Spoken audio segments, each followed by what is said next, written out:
السلام علیکم ورحمۃ اللہ وبرکاتہ نحمده ونصلي على رسوله الكريم اما بعد فاعوذ باللہ من الشیطان الرجیم بسم اللہ الرحمن الرحیم اقرأ باسم ربک الذی خلق خلق الانسان من علق اقرأ وربک الاکرم الذی علم بالقلم علم الانسان ما لم يعلم. محترم حضرات، حکم صاحبان، مشفق و مربی، اساتذہ اکرام، تشریف فرما، علماء کرام، دور دراز سے آئے ہوئے مہمانان اعظام اور میرے پیارے بھائیوں، آج کی اس سالانہ پروگرام میں جو موضوع پر روشنی ڈالنا چاہتا ہوں وہ ہے علم کی فضیلت. سامعین کرام، ابھی آپ کے سامنے جو آیت کریمہ پڑھی گئی ہے یہی وہ پہلی وحی ہے جو محمد صلی اللہ علیہ وسلم پر اس وقت نازل ہوئی جب آپ بارے میں عبادت میں مصروف تھے کہ اچانک جبریل علیہ السلام آپ کے پاس آئے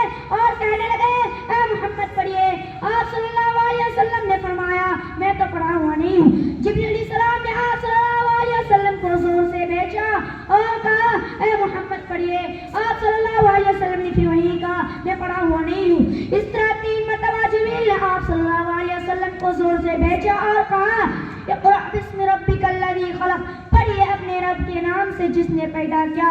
خلق الانسان من علق، جس نے انسان کے خون کے لوتھڑے سے پیدا کیا. اقرأ وربک الاکرم، پڑھتے رہیے آپ کا رب بڑے کرم والا ہے. الذی علم بالقلم، جس نے قلم کے ذریعے علم سکھایا. علم الانسان ما لم يعلم، جس نے انسان کو وہ سکھایا جسے وہ نہیں جانتا تھا. ان آیت کریمہ میں علم حاصل کرنے کے لیے آپ صلی اللہ علیہ وسلم کو تاکید کے ساتھ حکم دیا ہے. ساتھ ہی علم حاصل کرنے کے ادب بھی بتا دی گئے اور قلم کی ضرورت اور اہمیت بھی بتا دی گئی جس کے استعمال سے انسان علم میں کامیابی حاصل کرتا ہے.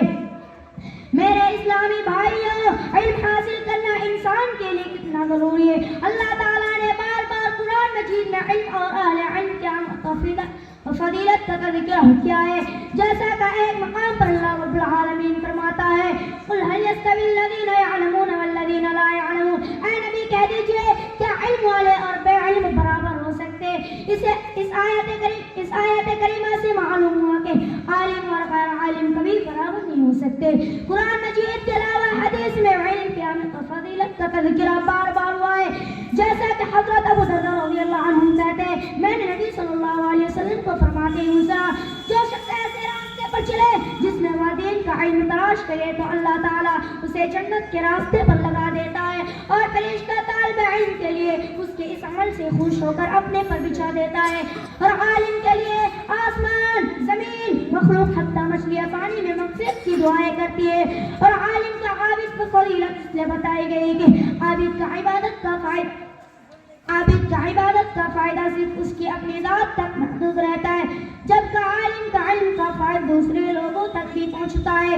اس لیے میرے بھائیوں ہمیں چاہیے کہ زیادہ سے زیادہ علم حاصل کرے اور لوگوں میں عام کرے کیونکہ فائدہ صرف دنیا ہی میں نہیں ملتا بلکہ مرنے کے بعد میں ملتا ہے. آخر میں اللہ تعالیٰ سے دعا ہے کہ ہم سب کو علم حاصل کرنا اور اس پر عمل کرنے کی توفیق دے. آمین. وآخر دعوانا ان الحمد للہ رب العالمین. السلام علیکم.